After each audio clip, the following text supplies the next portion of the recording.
so many people have completely trimmed off their beards because of this mistake. Well, hello and welcome to my list of the Top 5 beard mistakes. Don't you ever make these mistakes. Woo! Welcome back to the Aberlight channel, guys. This is Kaz Veselka bringing you 5 biggest beard mistakes that you can make. I'm going to bring up some more uncommon ones that you might not see elsewhere, but they are huge, giant mistakes that could be the bane of your beard's existence, and I hope they help you out. Let's start with number 5. And number 5 has got to be not making your beard journey fun and exciting for you. Now, my question is, what's one of the most common things that people say when they are just like, can't do the beard anymore? It's annoying me. I can't deal with it. I just want to take it off and never grow it back. It's almost always, I was bored of it, and it's frustrating. And I really think that this balance between frustration and boredom and fun, when it comes to developing and maintaining a beard, is actually a really important consideration, given how many people just drop the pursuit altogether because it's just too much work for the amount of benefit they receive from it. And one of the best ways to make it fun and exciting to want to shoot for a style that's more glorious and maintain that year-round, we're talking about things like finding the best barbershop you possibly can. I think a lot of people assume that they can maintain their tolerance by taking upon the laborious task of trimming their own beards. I'm personally okay with it. I trim my own beard most of the time. A lot of people trim their own beards, and a lot of people love, I don't like trimming my own beard, okay, but there's some people that absolutely love it. They think it's a really cathartic experience, but I would say most people just don't have the capacity to think about that all of the time. So I think finding an amazing barbershop that knows how to do beards, make sure that they know how to do beards and they know how to do your hair as well, so they could do both at the same time, and try to zone in on the stuff that you would want in a barber, in the best possible barber you can imagine. For me, for example, there's a ton of barbershops here in Ottawa that I love, where you just go in, they hand you a beer and a coffee, they sit you back, they give you a nice hot towel situation, they pamper you, the vibe is kind of rustic and it's comfy, the lights are dimmed, you know, you kind of get this nice gentleman's club type of experience where everyone's just talking to each other, having a great time. It's like going out and hanging out with friends. It's great.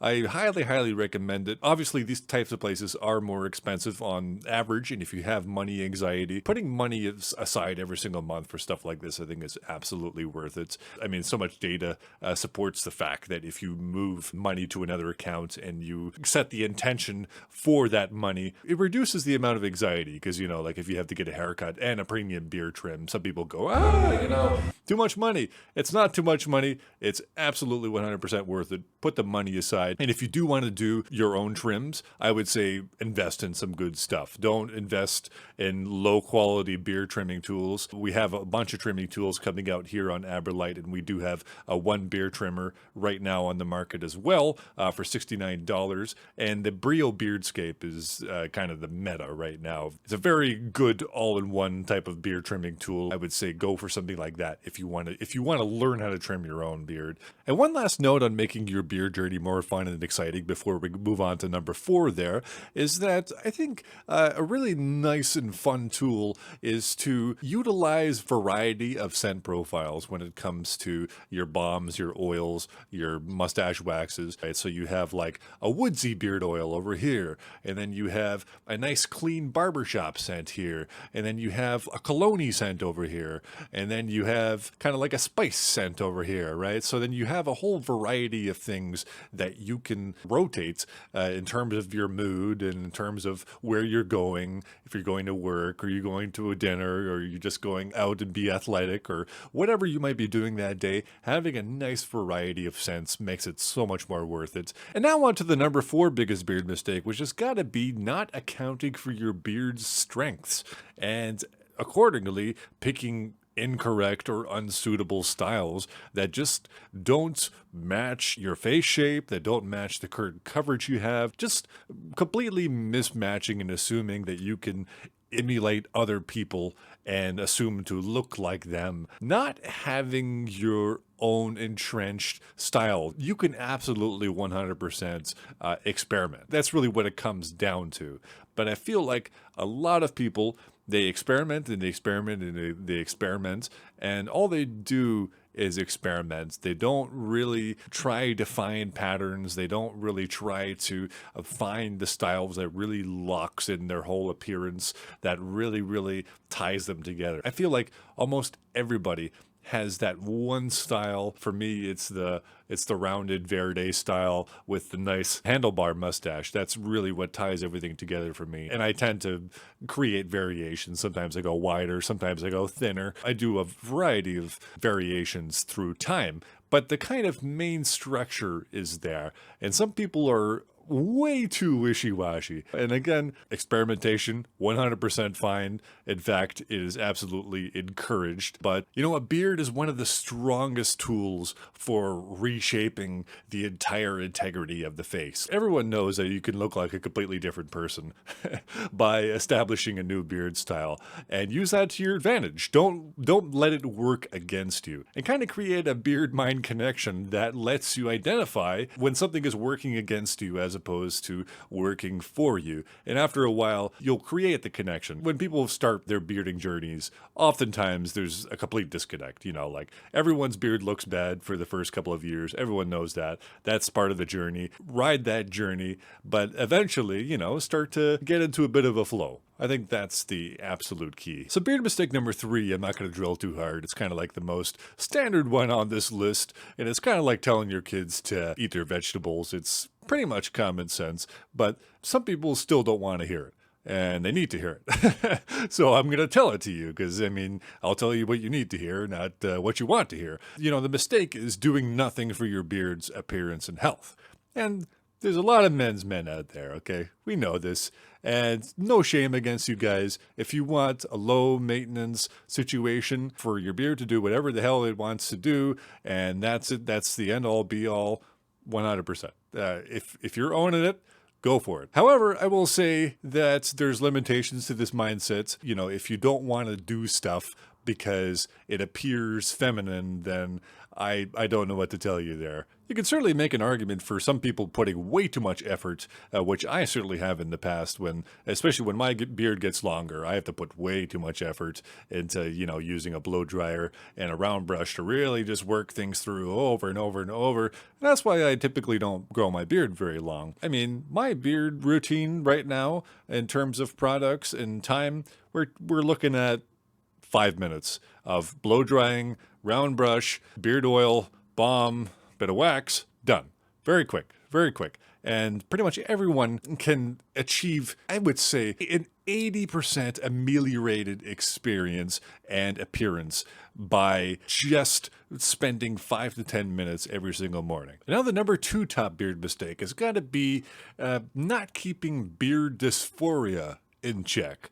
So, in other words, like kind of having a skewed sense of your beard's actual limitations, potential, and current appearance. And I mean, this is kind of similar to beard mistake number 4, but it's different in a lot of ways as well. And it really has a lot to do, again, with experimentation, but also just being aware day to day as to what your beard is doing.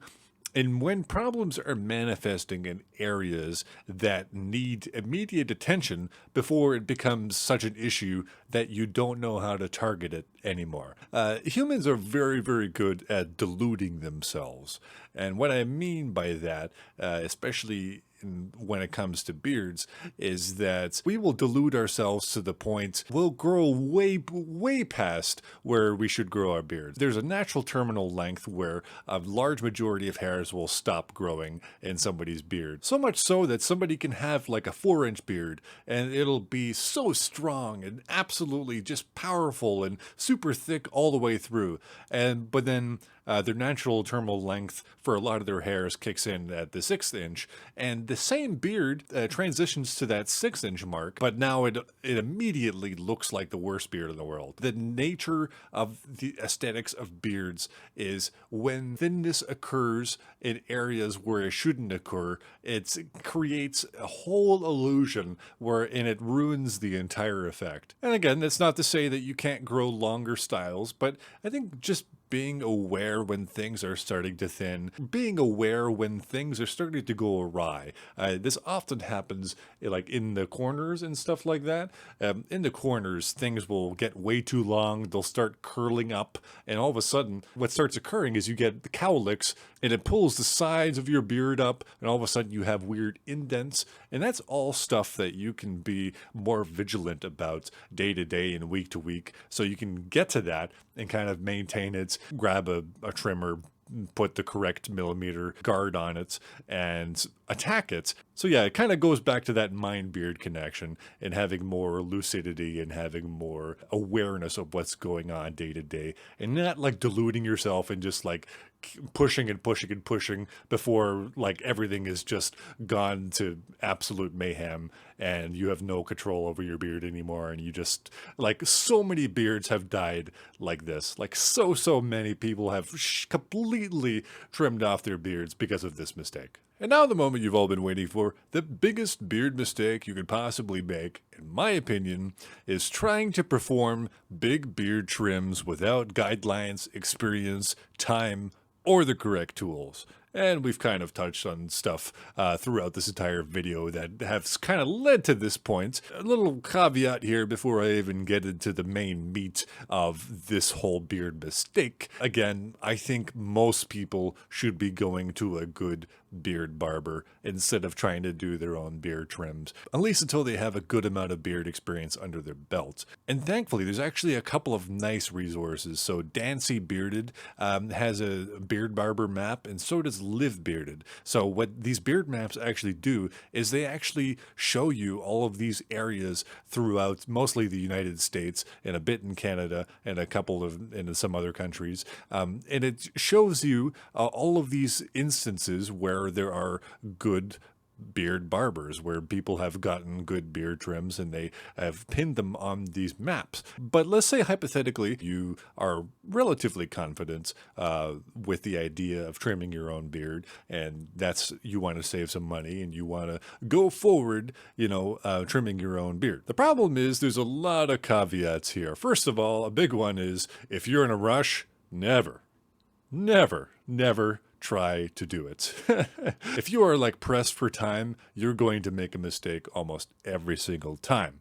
Another one is if you just lack experience and understanding of how beards are meant to be angled and what kind of line you're meant to trim all the way around the circumference, and how you are to taper the sides, and how you are to trim a mustache. There's so many angles and there's so many nuances. Hell, there's so many barbers that don't know what they're doing on other people's faces, and it's a testament to how much harder it is to do it on your own face, especially because most people aren't ambidextrous, so they have to reach to the other side of their face where they have less dexterity overall. And it's usually a pretty big formula for making huge mistakes, and once again, this is a thing that has killed so many beards. And usually by the 20th trim or so, people have really found their stride, and that's always great, and usually you can get a pretty much professional looking style with your own two hands. But even then, sometimes you can kind of be in a weird headspace, or like you're a little more tired, or you're a little more frustrated, or you're a little less patient, or whatever it might be. And what can occur is you won't really perceive symmetry very well, or you'll be just a bit too quick when you do certain movements, and before you know it, you've made a big mistake, and you keep trimming it down and down and down. I think a huge tip that helps out in all of this is actually taking your phone and kind of filming all the way around the beard almost every single time you make a trim, don't trust your eyes to be able to perceive the appearance properly. Over time, again, you kind of gain a bit of a connection. Your eyes eventually are able to perceive on your own face when you have done a good job. But especially in the beginning, when you start trimming your own beard, that is not going to be the case at all. And I would say this is one of the biggest beard killers of all time. And for most people, just get a good barber. Just get a good barber. But if you're going to do your own trims, then get some nice, solid quality equipment so you can do it. Relieve yourself in every possible way you can and give yourself a break wherever you can to mitigate the amount of stress the whole process gives you. So, thank you so much, guys, for watching. I hope you enjoyed this video. I had a lot of fun making it, and I'll see you in the next one. Bye-bye.